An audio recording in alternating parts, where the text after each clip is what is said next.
Eh bien, bonjour à tous. Aujourd'hui, on va parler de tous ces petits films. Alors attention, ça va envoyer du sale parce qu'il y a du bon et il y a surtout du moins bon. On va commencer par celui-là. Alors le titre en VF, c'est Avif. Le titre original, c'est The Brave One. Alors celui-là, il fait partie des bons avec Jodie Foster. C'est un film des années 2000. Je ne me rappelle plus 2004 ou 6, je crois. 2007, autant pour moi. C'est l'histoire en fait, elle est en couple avec un mec, ça se passe bien et puis le mec, ils se font agresser et le mec décède. Et du coup, en fait, c'est sa revanche en tant que justicière en fait, en tant que vigilante, comme on dit en anglais. Donc très bon film. J'ai trouvé ça pas mal. J'aime bien l'acteur qui joue le flic, je me rappelle plus son nom. Ouais, Terrence Howard. Ouais, il est pas mal. Il joue aussi dans, je sais plus, je vais regarder. Oui, il joue aussi dans Iron Man. C'est là, il me semble que je l'avais vu. Donc ouais, très bon film sur sa revanche. Enfin, très bon, 6 sur 10, presque un 7. Un bon film que je recommande. Je vais l'enlever parce que le titre en VF, ça m'énerve. Ensuite, on va partir de la gauche vers la droite. Ensuite, on a Le Tournoi. Alors, c'est un film parce que j'ai vu la chaîne Blitzstream sur YouTube parce que j'aime bien les échecs. Alors, je suis une nullité absolue, hein, mais j'adore ce jeu, je trouve qu'il est exceptionnel.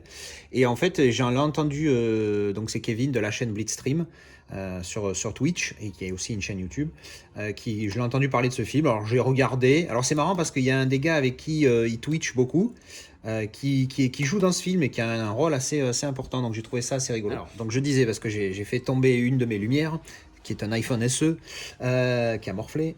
Donc oui, donc c'est l'histoire d'un jeune prodige français qui est dans un tournoi majeur apparemment, hein, à Budapest. Et donc c'est son histoire. Le film est ultra court, il fait même pas 1h20, je crois, il fait 1h18, 1h19. Il est très moyen. J'ai mis 5 parce que j'aime bien l'idée. Ça parle aussi pas mal d'échecs. Mais bon, évidemment, il y a une histoire à côté, une histoire d'amour, plus ou moins, hein, comme on peut voir sur la photo ici. Donc bon, ça va, c'est sympa, mais voilà, il ne faut pas en attendre énorme. Ensuite, Once Were Warriors. Un film que je ne sais plus qui m'en avait parlé, mais il m'avait été chaudement recommandé. Et heureusement, je ne me rappelle plus qui m'a recommandé cette bouse internationale. Mais c'est mon avis, parce que j'ai été sur IMDb, j'ai lu les reviews, et apparemment, c'est un chef-d'œuvre. Eh ben, franchement, moi, j'ai pas trouvé, mais bon, c'est moi, hein, donc allez-y, allez le voir. Enfin, regardez-le, hein, parce que ça doit être moi qui ai des goûts de chiottes. Parce que quand j'ai lu les reviews, c'était 10 sur 10, 9 sur 10, 10 sur 10, 9 sur 10, tout le long. J'ai cherché les mauvaises notes, j'en ai pas trouvé. Il a fallu que je fasse une recherche précise pour trouver les mauvaises notes. Et il y en avait très peu. Il a quasiment 8 de moyenne, il a 7,9. Moi, j'ai mis 2, parce que bon, voilà. Grosso modo, c'est l'histoire des Maoris, donc en Nouvelle-Zélande. Et c'est l'histoire d'une famille qui est pauvre et qui galère avec un père alcoolique qui bat sa femme et ses gosses. Enfin bref, une histoire de merde. J'ai pas vu où était le chef-d'œuvre personnellement, mais bon bref, c'est un bon film. L'acteur qui joue, c'est celui qui joue le père de Aquaman. Pour information, c'est lui. Qui n'est pas lui d'ailleurs, lui c'est un autre gars. Donc voilà, donc j'ai trouvé ce film nul à chier. J'ai mis 2 parce que, allez, pour l'honneur. Mais voilà, il est nul. Enfin, moi j'ai pas aimé, je vais le revendre instantanément. Ensuite, un film que j'avais vu avec mon pote Laurent il y a très très très très très longtemps. J'étais tombé dessus sur Canal+. Canal+, qui est connu pour diffuser des films de merde. Et ben écoutez, on est tombé sur ça à l'époque et on avait été extrêmement choqués parce qu'on s'attendait pas du tout à ça. Short Bus.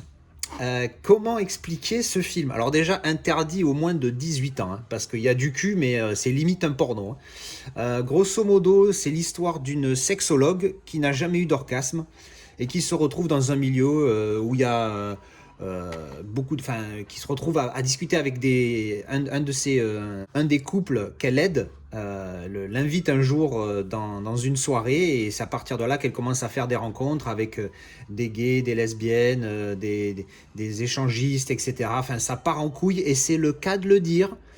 Et en fait, c'est nul. Je sais pas comment dire ça, mais c'est bidon. Hein. Enfin, je veux dire, personnellement, il est pareil. Hein. Il a une note correcte, il a 6,8, je crois, sur IMDb. Mais il n'y a pas d'histoire, quoi. Enfin, c'est l'histoire de elle qui cherche à avoir un orgasme. C'est monté n'importe comment. C'est pas spécialement bien joué. J'ai mis 1 parce que c'est vraiment nul. Il y a pas. Enfin, quand je me rappelle, j'avais été choqué. J'en parlais avec mon pote parce qu'on avait été choqué des images, parce qu'on s'attendait pas à avoir des. Parce qu'on voit tout, hein. On voit tout. Quand je dis qu'on voit tout, on voit tout. Et donc c'est pour ça qu'on en a beaucoup parlé de ce film et on se charrie avec beaucoup. Mais le film est nul, hein, l'histoire est bidon. Enfin, je veux dire, c'est très mal construit, très mal joué. Et puis enfin, l'histoire est à chier partout, quoi. Donc il n'y a rien à retenir dans ce film, à part si vous êtes un gros pervers, vous voulez voir des bites et des nichons. Et encore. Enfin bref. Nul. Donc voilà, heureusement que je ne l'ai pas payé cher celui-là. Ensuite, Blindness. Alors, quand on voit les acteurs, Julianne Moore, Mark Ruffalo, Danny Glover, je me suis dit, ça va être sympa. L'idée était pas mal, c'est une ville qui est touchée par une contagion d'aveugles, en fait, d'aveuglement.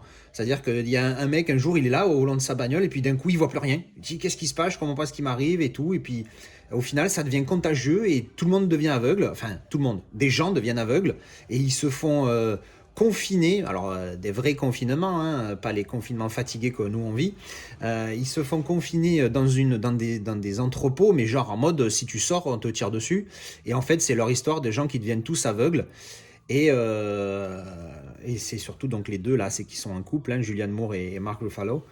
Et donc c'est leur histoire. Mais en fait, si vous voulez, si tu veux, j'allais te dire tu, bon, on se dit tu, on est potes maintenant.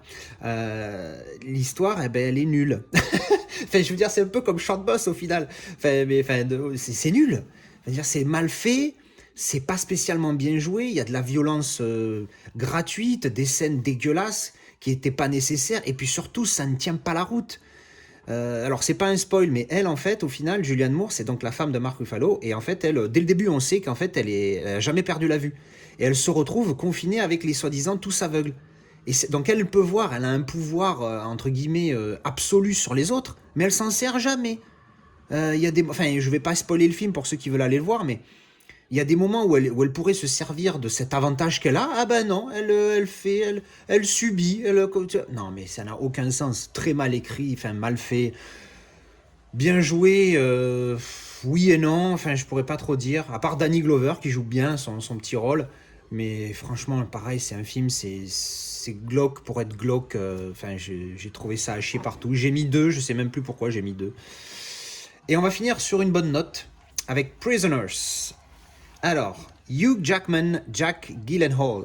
Je suis un gros fan de Jack Gyllenhaal et ben, il m'a pas déçu dans ce film. Alors quand j'ai vu le film au départ, et je suis un malade, hein, je regarde toujours la durée d'un film avant qu'il commence, 2h30.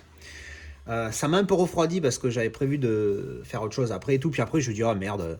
Et du coup, ma parole, le film dure 2h30, il passe super vite. C'est-à-dire que tout le film, ah là, j'étais pas fatigué, je me suis pas endormi. Hein.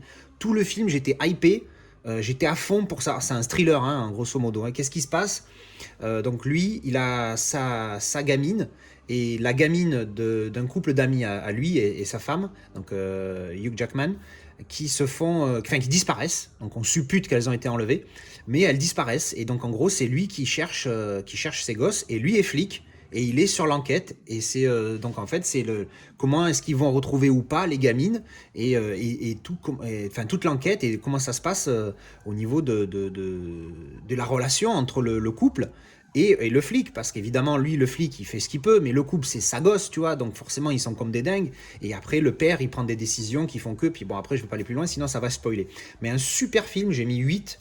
Très bon film, tu tiens 2h33 il dure, alors avec le générique à moins ça doit faire 2h25 par là, un peu plus, 2h26, 2h27, mais franchement on est dedans et ça passe super vite, il est très très bien joué, deux très bons acteurs, puis Jack Gyllenhaal il est énorme, mais pour le coup Hugh Jackman il joue un rôle assez costaud, et il est vraiment bon, dedans. Et ouais, non voilà, super film que je recommande fortement. Pour le coup, il fallait bien finir sur une note positive, parce qu'avec les bouses que j'ai vues cette semaine, franchement, au moins j'ai eu ça, quoi. Et The Brave One aussi, donc avec Jodie Foster, j'ai caché le titre, voilà, Jodie Foster, The Brave One, qui était vraiment pas mal. Voilà, donc c'est ma petite review de, pour le coup, pas beaucoup de bons films, mais au moins, voilà, c'est fait, on en a parlé. Et bien, merci d'avoir regardé la vidéo, et à bientôt. Et devinez qui c'est qui est complètement endormi pendant... Ouh, je l'ai dérangé un peu. Lilou, toujours là.